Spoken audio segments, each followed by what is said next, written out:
New Jersey's McGuire Air Force Base has long been a hotbed of American military activity. For decades, massive C-141 Starlift aircraft would thunder overhead, to the delight of many local residents and children, flying so low they could almost see the pilots. During the annual air shows, the so-called Blue Angel Squad would fly in formation. But in January 1978, the story goes, other craft were flying in formation, and not of the Blue Angel kind, even if they certainly glowed blue. And one of their pilots would soon not be glowing at all, with health, or with blue light, ever again.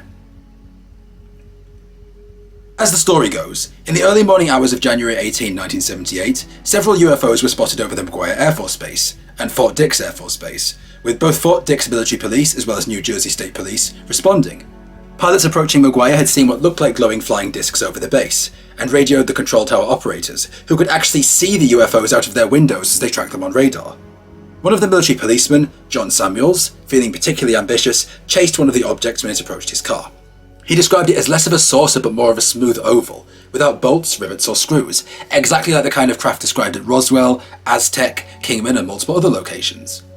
Suddenly, however, his radio died. As he drove along a dirt road in a heavily wooded section, alone and isolated, it just died out.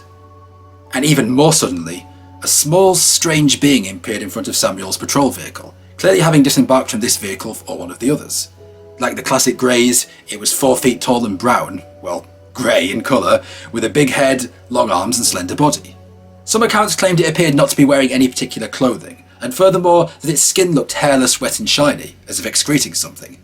Absolutely horrified, the officer fired 5 shots from his pistol into the creature, then a shot at the UFO, which moved straight upward and joined with 11 others in the sky before dissipating. The mortally injured alien, clearly not as phased as some humans would be, fled into the woods and scaled the fence that separated the bases, being found by several patrols dead near an old runway. A horrible smell was coming from it, like ammonia, but it was very clearly dead. What's more, there wasn't much of a chance to look at it, as the military police roped off the area, and the infamous Air Force Office of Special Investigations, or AFOSI, quickly took over. So-called Blue Berets, a team allegedly on constant standby for UFO crashes, quickly had a dozen guards armed with M16s surrounding the ropes, barring anyone but top brass and the base photographer from approaching. Then, because of course, a team from Wright-Patterson Air Force Base arrived in a transport plane. They put the strange being in a wooden box, sprayed it with a clear liquid, placed the box in another metal container, then flew off with it. The main source for this incredible story is the late UFO researcher Leonard Stringfield, who claimed he was first appraised of this story on September 23 of 1980, from one alleged James Morse, who said he'd been a military security officer at McGuire and, using a false name, had witnessed the incident. Not only had Morse claimed he saw the UFOs, but he also arrived in time to see the mysterious corpse from a distance of about 50 feet. While he didn't get a clear look at the being's face, hands or feet, he did a simple sketch of it. More people, he said, hadn't come forward, because all the personnel were threatened with court-martial if they said anything about the encounter. He and the other witnesses were then flown to Wright-Patterson, where they were interrogated by military and civilian officials, sworn to secrecy, and transferred to separate bases, including Morse, so-called, who was sent to Okinawa, Japan. Further witnesses hadn't come forward due to this. Stringfield initially had some skepticism about this story, but it did seem to be supported. Stringfield and Richard Hall interviewed Morse for several years, finding him credible and consistent in his story. Hall could authenticate all but one of the officers Morse claimed had interviewed him at Wright-Patterson, including a brigadier general. Morse also gave out what he claimed was the incident report that McGuire Security Police prepared about the shooting. It was directed toward Colonel Landon, commanding officer of McGuire Air Force Base, Brigadier General Brown, 21st Air Force, and the AFOSI, and for the record it did list Morse and other security policemen involved, but crucially Morse had blocked out the social security numbers, so they couldn't confirm the identities and assignments of the men. Morse's account, however, was supported by retired US Air Force Major John J. Filler, who became the Eastern Director for MUFON and a member of the Disclosure Project. Filler was staged at McGuire Air Force Base as an intelligence officer in 1978, but wasn't present at the time of the alleged incident. When he arrived at work the next morning, however, he noticed unusual activity on the base. He was informed of the shooting and tasked with preparing a briefing report to Major General Thomas M. Sadler, commander of the base's 21st Air Force Lift Command.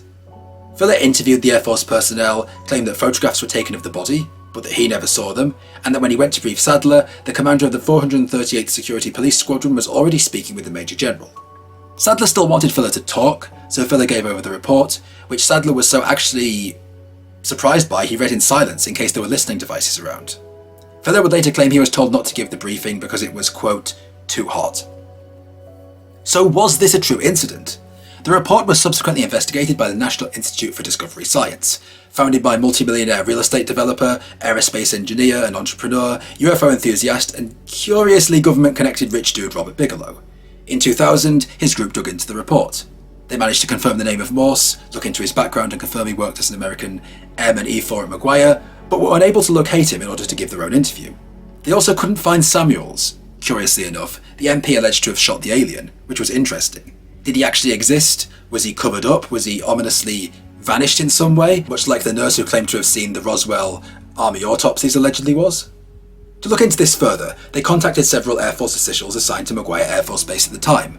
Colonel Kenneth S. Landon, base commander, Lieutenant Colonel Francis M. Mazurkiewicz, commander of the 438th Security Police Squadron, the Air Force Office of Special Investigations commander, who interestingly here is not named, and Major General Thomas M. Sadler, the 21st Air Force commander. NIDS investigator Roger Pinson claimed that none of these people knew anything about the encounter. And would they really claim to know? Unless they felt guilty, brave, and/or had an epiphany, obviously not. Mazurkiewicz pointed out that he wouldn't have been listed as an investigator in the incident report, since he was the superior to whom an investigator would have reported, and the 438th commander noted several notable discrepancies in the way the report was filled out. For instance, he pointed out, accurately, that if Morse was a security police officer, unless he'd had prior training, he wouldn't have necessarily been able to complete blank reports properly, unless he'd been a desk sergeant or performed administrative duties. Although, of course, it's possible for someone to informally know something via learning from others, so this doesn't carry much weight. Next, NIDS contacted so-called Colonel B, a retired Judge Advocate General Colonel, who Morse claimed had interrogated and debriefed him. The officer confirmed he'd worked at McGuire, but claimed he'd never heard of the situation, had never been to Wright-Patterson, and had no knowledge of any such interrogation. It was also pointed out that if an ET had been shot to death at McGuire, the base and Fort Dix would have been mobilised, as was protocol, for a soon-to-be expected reprisal attack, but no such mobilisation occurred. Although, there is some nuance here. If an alien had allegedly attacked the base, or at least appeared in it, surely there might be some discretion involved here, and they might not have mobilised so as not to cause panic or spread word. We also have to point out furthermore that the Air Force Office of Special Investigations was allegedly involved in this, which is problematic for all kinds of reasons. But Ben, I hear you argue, what's the problem with AFOSI being linked to this? Well, apart from being a branch of the evil government, making it inherently untrustworthy, the AFOSI's job is to protect bases at all costs, including by carrying out disinformation operations, which they call deception operations, the most infamous being that which was done to Paul Benowitz. Paul Benowitz was a scientist living next to the Kirtland Air Force Base in New Mexico. He began photographing strange lights over the base, intercepting what he believed were alien communications. He took this to the Air Force. The Air Force told him and encouraged him to believe he was hunting aliens. It eventually drove Benowitz insane. And it later turned out that Rick Doty, a senior AFOSI officer, was tasked with feeding Paul Benowitz disinformation. They put fake props on the top of the nearby Archelator Mesa Mountain to make it look like there was a secret alien base underground near Dulce. They sent him hexadecimal code that looked like it was from aliens, but actually wasn't from aliens. They sent him images that were allegedly from the alien base that came from old movies. They drove Paul Benowitz mad, and it has to be noted that talked to and linked to in this report is the AFOSI, and the AFOSI commander on the base is not named. Was Rick Doty somehow involved? We have to remember that Rick Doty pops up again and again. At Ellsworth Air Force Base in North Dakota, there was allegedly an alien shootout, and the report was later claimed to be false, and Doty was working there at the time. The Project Serpo, which was allegedly a program by humans to go to an alien planet and study it, the emails were traced back to Rick Doty's computer. Rick Doty has also told multiple stories of two beings appearing at US government military bases. At one point they get attacked by dogs and shot. At another point they offer an officer a Google Translate-like alien device. Doty is an infamous storyteller, and also he's linked to the Advanced Working Group, which is kind of like a supposed disclosure project, which claims that UFOs do exist and the government is covering it up. And it's very interesting that US Air Force Major George A. Filler, who came forward for this, is involved with MUFON, and is a member of the Disclosure Project, is also involved in this case. We know that the Air Force and the AFOSI have infiltrated UFO circles. We know that Doty paid off Bill Moore, the man who wrote the major book on the Roswell incident. We know that he paid Moore to supply Benowitz with disinformation. Is there some serious disinformation going on here? However, I do think the credibility of this incident is mixed, and there are some things that could point toward it being real or covered up. NIDS, rather prematurely, came to the conclusion that this incident was a hoax, on the basis that senior military officers were interviewed by Pinson, who had, quote, extensive training in interviewing and interrogation techniques, as well as the detection of deception. So therefore, their accounts were very likely to be true, in his view. But remember that cops, police, soldiers, interrogators and others that are trained to ask questions are often no better at detecting lies than the average person, as studies have confirmed. And they're especially unlikely to detect lies if the people they're interviewing are decades-long career officers trained to lie, especially those connected to the AFOSI. While I do find it incredibly frustrating that Morse whited out the social security numbers of those involved, meaning we can't find the other witnesses, that isn't necessarily inherent proof that this is a lie.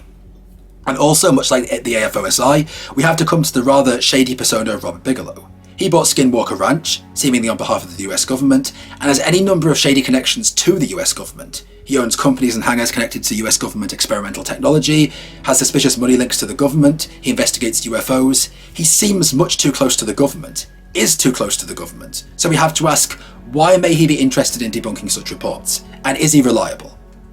Another detail here that's absolutely fascinating, Stringfield mentioned the alien had an ammonia-like smell, which is reported in multiple cases. The aliens at Roswell, as alleged by a nurse, smelled terrible. At the alleged flying saucer crash in 1954, the aliens smelled terrible. In this case, the aliens smelled terrible, and in 1996, when aliens were allegedly captured by the military in Brazil, they allegedly smelled terrible, all like ammonia. In this case, like I said, the alien had an ammonia-like smell, and way back in 1933, a man in Lehigh Valley, Pennsylvania, saw a bell-shaped UFO land alongside a desolate road between Cherryville and Moorestown. He poked his head into the craft, found nothing, but found the control chamber smelled of ammonia. It's consistent in many alleged cases of extraterrestrials, specifically when found dead, and it's curious that many alleged insiders who claim there's a cover-up have alleged the aliens secrete their waste through the skin. Remember, the military policeman said the alien had shiny, wet-looking skin, which could explain this. Overall, I find this a highly frustrating incident. On the one hand, enough tantalising clues exist that this could have been a very real encounter, but on the other, all sources come from the government, and thus are inherently unreliable. The AFOSI is involved, there's no corroboration, and nothing has been heard since. But these details about the aliens smelling bad, the craft with no bolts, rivets or screws, the grey alien and all the other things, make it so fascinatingly possible to be true. Overall, I'm on the fence. Part of me believes it's true and part of me believes it's false. But what do you guys think? Please not only tell me what you think in the comment section, it generates a fantastic dialogue, but subscribe to my channel, hit the bell notification button, and like and share this video, it helps me out a ton in the algorithm. And stay tuned for the next episode of SaucerCast.